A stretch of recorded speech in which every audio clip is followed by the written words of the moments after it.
Hello students, welcome to the channel WB Free Math Solution.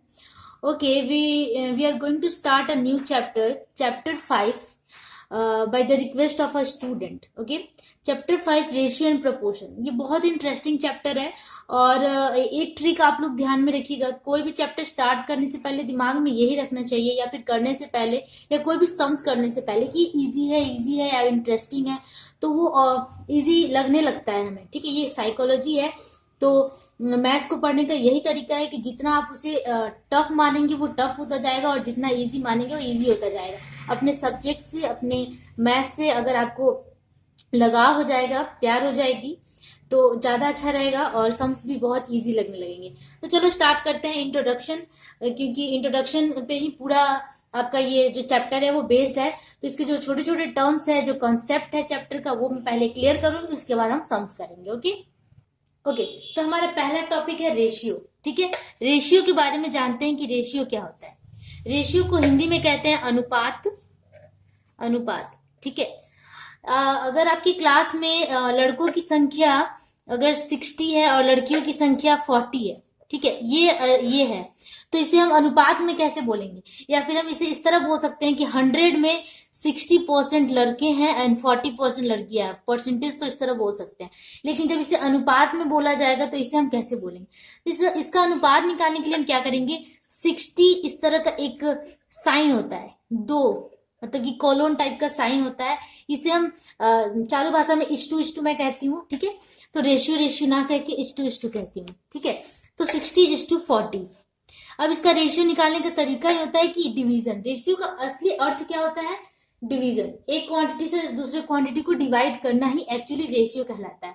तो अगर इसको हम डिवाइड करते हैं, 60/40 करते हैं, तो ये 0 कैंसिल, 2 3 6 एंड 2 2 4, तो कितना आया? 3/2 आया. इसी 3/2 को रेशियो में हम कैसे लिखेंगे? यहां से डायरेक्टली आप मन में डिवीजन कर सकते हैं. ठीक है, करके नहीं दिखाना होता. 0 से 0 कैंसिल एंड 2 2 4 एंड 2 3 तो 3:2 आया. तो ratio of boys and girls in the class क्या हो गया? 3:2, मतलब कि 3:2 के रूप में है वो. ठीक है, अगर टोटल 5 बच्चे हैं, अगर दोनों को ऐड करते हैं तो कितना है? 5 बच्चे हैं, उसमें 3 बच्चे लड़कियां हैं और 3 जो है लड़के, 3 लड़के हैं और 3 लड़कियां हैं. ये बॉयज और ये गर्ल्स. इस तरह हम अनुपात को डिफाइन करते हैं. तो अनुपात एक्चुअली में क्या है? आपके बुक में भी दिया हुआ है कि एक राशि दूसरी समजातीय राशि कितनी गुना या भाग को ही हम अनुपात कहते हैं. ठीक है, तो आप सिंपली भाषा में इसे डिवीजन मान लो, डिवीजन को ही हम अनुपात कहते हैं. चलो, अब इसके बाद हम नेक्स्ट टर्म पे चलते हैं. ओके, तो रेशियो अगर इस तरह है, A:B की फॉर्म में रेशियो है, तो इसका जो आपका लेफ्ट हैंड साइड का जो होता है, ठीक है, लेफ्ट हैंड साइड को हम बोलते हैं पूर्व पद. ठीक है, पूर्व पद हिंदी में से पूर्व पद ही कहा जाता है. ठीक है, पूर्व पद. एंड और इधर का कहते हैं उत्तर पद. ठीक है, हिंदी में इधर वाले टर्म को कहते हैं पूर्व पद और इधर वाले टर्म को कहते हैं उत्तर पद. ठीक है, इंग्लिश में इसे कहा जाता है एंटीसीडेंट. ठीक है, एंड उत्तर पद को कहते हैं कॉन्सिक्वेंट. ठीक है, तो इसे हम कॉन्सिक्वेंट कहते हैं इधर वाले टर्म को, और इधर वाले टर्म को कहते हैं एंटीसीडेंट. ठीक है, तो इस तरह इसको डिफाइन किया जाता है. इसमें बस बोलते हैं कि हाँ उत्तर पद कौन सा है, पूर्व पद कौन सा है, तो इसमें डिफिनेशन की जरूरत नहीं है. ठीक है, कभी कभी एग्जाम में आ जाता है 4:5 दे दिया और बोलेगा कि एंटीसीडेंट कौन सा है एंड कॉन्सिक्वेंट कौन सा है, तो वो हमें बताना होता है. ठीक है, ओके. नेक्स्ट टर्म है आपका पूर्व पद उत्तर पद, आप समझ गए हैं. नेक्स्ट आपका टर्म है कि समान अनुपात या फिर समानुपात किसे कहते हैं? समानुपात. ठीक है, या फिर आप प्रोपोर्शन भी कह सकते हैं. समानुपात का मतलब होता है कि A:A, ये समान अनुपात है. ठीक है, A:A समान है, मतलब कि जहां पे A:B है और A = B हो गया, तो हम कह सकते हैं A:A, तो उसे हम कहते हैं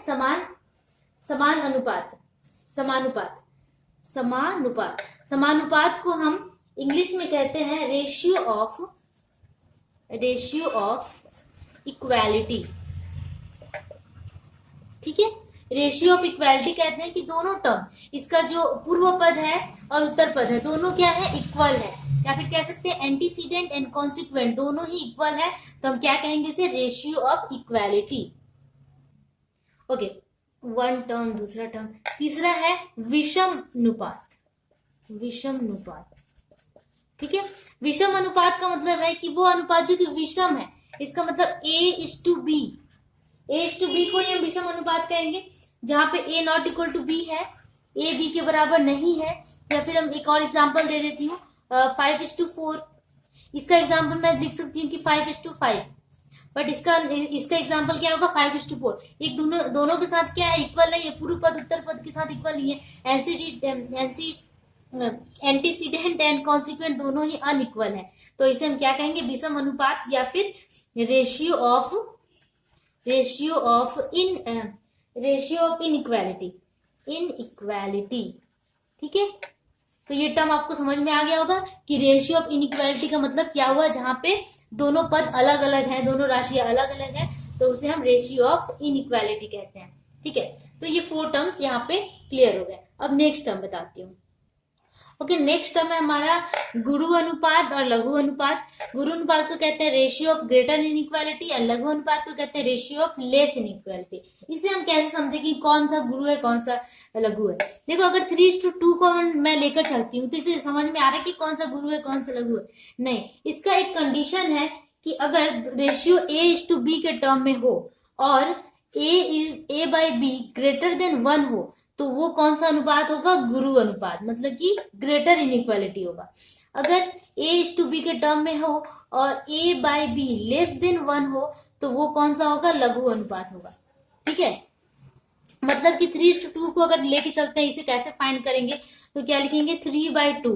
अब 3/2 को आप डिवाइड करके देख लो कितना होता है, 1.5। तो 1.5 ऑब्वियसली 1 से बड़ा है, ग्रेटर देन 1 है, इसका मतलब ये क्या हो गया, ये रेशियो ऑफ ग्रेटर इनइक्वालिटी हो गया। ग्रेटर, ये ग्रेटर का साइन आ गया, इसका मतलब ग्रेटर इनइक्वालिटी हो गया, ठीक है।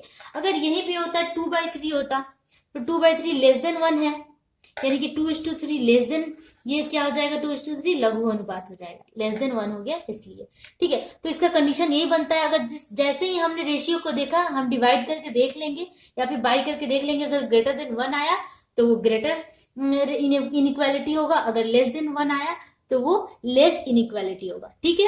Okay, clear. तो नेक्स्ट टर्म है हमारा विलोम अनुपात, विलोमानुपात, इनवर्स रेशियो।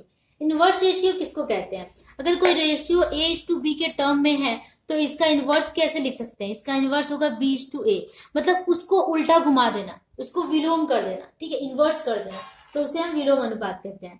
अगर 2:3 के टर्म में मेरा रेशियो है तो इसका इनवर्स रेशियो क्या हो जाएगा, 3:2, ठीक है। तो इसे हम कहते हैं विलोम अनुपात। अब हम करते हैं कंपाउंड रेशियो या फिर मिश्र अनुपात, ठीक है। कंपाउंड भी कहते हैं या फिर हम मिश्र भी कहते हैं, ठीक है। कंपाउंड को हिंदी में यौगिक कहा जाता है, यौगिक अनुपात, कंपाउंड रेशियो या फिर मिक्स्ड रेशियो भी कहा जाता है इसे, मिक्स्ड रेशियो को हिंदी में मिश्र अनुपात भी कहा जाता है, ठीक है, मिश्र अनुपात। तो इसे हम कैसे समझेंगे, ठीक है। इसे मिक्स का मतलब ही हो रहा है कि मिक्स कर देना है ना, तो उसे हमें समझ में आ रहा है। अगर दो यहाँ पे रेशियो होगा इस तरह करके, A:B के टर्म में एक रेशियो है, दूसरा C:D के टर्म में है, तो इसे अगर हम मिक्स अनुपात इसका निकालेंगे तो उसे अगर इस तरह का टर्म होगा AC:BD, तो इसे हम कहेंगे मिक्स्ड रेशियो, ठीक है, मिक्स्ड रेशियो, क्योंकि इसमें दोनों टर्म्स मिले हुए हैं, ठीक है। A भी मिला हुआ है, C भी मिला हुआ है, B और D, मतलब इसे हम क्या कहेंगे, ये स्वतंत्र नहीं है, ये इंडिपेंडेंट नहीं है, ये मिक्स्ड है, तो इसे हम क्या कहेंगे, मिक्स्ड रेशियो। ओके, होपफुली आप लोग को समझ में आ गया होगा। और भी मैं कुछ एग्जांपल दे देती हूँ, जैसे 5 × 4 × 1 3 × 2 × 1, इस तरह का अगर रेशियो है तो इसे भी हम क्या कहेंगे, मिक्स्ड रेशियो कहेंगे, ठीक है। तो ये सारे टर्म्स हैं जो कि आपकी इस पूरे चैप्टर में यूज होंगे, तो ये जानना बहुत ज्यादा जरूरी था। तो चलो अब हम करते हैं एक्सरसाइज। ओके तो अब हम करते हैं एक्सरसाइज के क्वेश्चंस। देखो हमारे टाइम में टीचर्स ऐसे होते थे कि डायरेक्टली एक्सरसाइज के क्वेश्चन कराते थे, हमारे दिमाग में कुछ भी नहीं आता था, ये सब ऊपर से चला जाता था, हमें खुद से स्टडी करनी होती थी, खुद से समझना होता था कि ये क्या है, ये चीज क्या है। आप लोग को इतना कुछ करके मिल रहा है तो प्लीज इसकी कदर कीजिए, अपने दोस्तों फ्रेंड्स के साथ शेयर कीजिए और हमारे चैनल को सब्सक्राइब कीजिए, क्योंकि हम आपके लिए बहुत सारा मेहनत कर रहे हैं। तो चलो अब करते हैं हम एक्सरसाइज के क्वेश्चन। तो एक्सरसाइज के क्वेश्चन में क्या है, निम्नलिखित राशियों के अनुपात के रूप में व्यक्त करें और अनुपात को समानुपात, लघु अनुपात और गुरु अनुपात है कि नहीं ये पहचान कर लिखे। मतलब कि 4 इस तरह के रेशियो में इसे हमें क्या करना है, कन्वर्ट करना है रेशियो में, और उसके बाद हमें ये बताना है कि कौन सा इसमें समान अनुपात, लघु अनुपात और गुरु अनुपात और कौन कौन सा है। ठीक है, इसे हमें आइडेंटिफाई करना है। तो चलो क्वेश्चन स्टार्ट करते हैं करना। ओके तो क्वेश्चन में क्या लिखा है, 4 मंथ एंड 1 ईयर 6 मंथ। जब भी आप एंड देख लेना समझ जाना कि यहीं पे हमारा रेशियो बन रहा है। ठीक है, तो हम इसे किस तरह व्यक्त करेंगे, लिखेंगे इस तरह 4 मंथ्स इज टू का साइन, अनुपात का साइन, हिंदी में अनुपात कहेंगे, 1 ईयर 6 मंथ्स। ठीक है, अब देखो ये क्या बन सकता है अनुपात, क्या ये चेंज हो सकता है, नहीं, क्योंकि 1 ईयर में है, सबको हमें मंथ में चेंज करना होगा। यहाँ पे मंथ है ना, तो या तो ईयर में ही चेंज कर दे या मंथ में ही चेंज कर दे, तो हम इसे मंथ में ही चेंज करते, ज्यादा इजी होगा। ठीक है, तो 4 मंथ हो गया एंड ईयर, 1 ईयर में कितना मंथ होता है, 12 मंथ होता है, तो 1 मल्टीप्लाई 12 प्लस 6। ठीक है, अब मंथ को ऐड कर लिया जाता है, तो ये कितना हो गया 4:12, 1 ज़ा 12 प्लस 6 कितना हो गया 18। तो 4:18, 4:18 मंथ्स में आ गया ये दोनों। तो अब इसे हम क्या करेंगे, इसे ये बताएंगे कि इसमें से ये क्या है, क्या क्या पूछ रहा था इसमें, lesser inequality, ratio of greater inequality and ratio of equality, ये इसमें से कौन सा है ये हमें पता करना है। सबसे पहले ये देखो कि इसे हम लघु अनुपात में भी चेंज कर सकते हैं। ठीक है, सॉरी लघु अनुपात में नहीं, इसे हम छोटा कर सकते हैं। तो छोटा करने के लिए देखो 2 से दोनों डिवाइड हो जाएगा, 2 से डिवाइड करेंगे मन में ही, 2 ज़ा 4 एंड 2 9 ज़ा 18, तो 2:9 के टर्म में आ गया। अब ये डिवीजन नहीं हो सकता है। अब आप देखो कि मैंने जब बताया था A:B के टर्म में हो कोई भी रेशियो और जहां पे A/B लेस देन 1 हो, तो इसे हम क्या कहते हैं, रेशियो ऑफ लेस इनइक्वालिटी, ये कहते हैं हम। ठीक है, अब यहाँ पे देखो 2/9 हमेशा लेस देन 1 होगा, तो ऑब्वियसली ये टर्म छोटा है, ये टर्म बड़ा है, तो इससे हमें पता चल जाता है कि ये क्या है, दी रेशियो ऑफ लेस इनइक्वालिटी।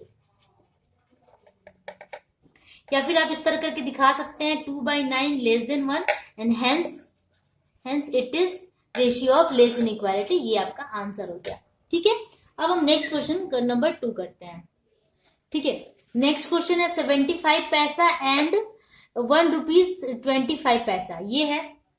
ठीक है, तो इससे भी हम पैसा में पहले चेंज करें, एंड का मतलब ही क्या हो गया, रेशियो, तो 75 रेशियो रुपीज 1 25 पैसा से चेंज करेंगे, 75 पैसा में ही है। ठीक है, पैसा में ही है, तो यहाँ पे भी हमें पैसा में ही चेंज करना होगा। 1 रुपीज में कितना पैसा होता है, 1 रुपीज में 100 पैसा होता है। ठीक है, तो 100 प्लस 25, ये इतना पैसा हो गया। अब दोनों पैसा में चेंज हो गया। ठीक है, 75:125।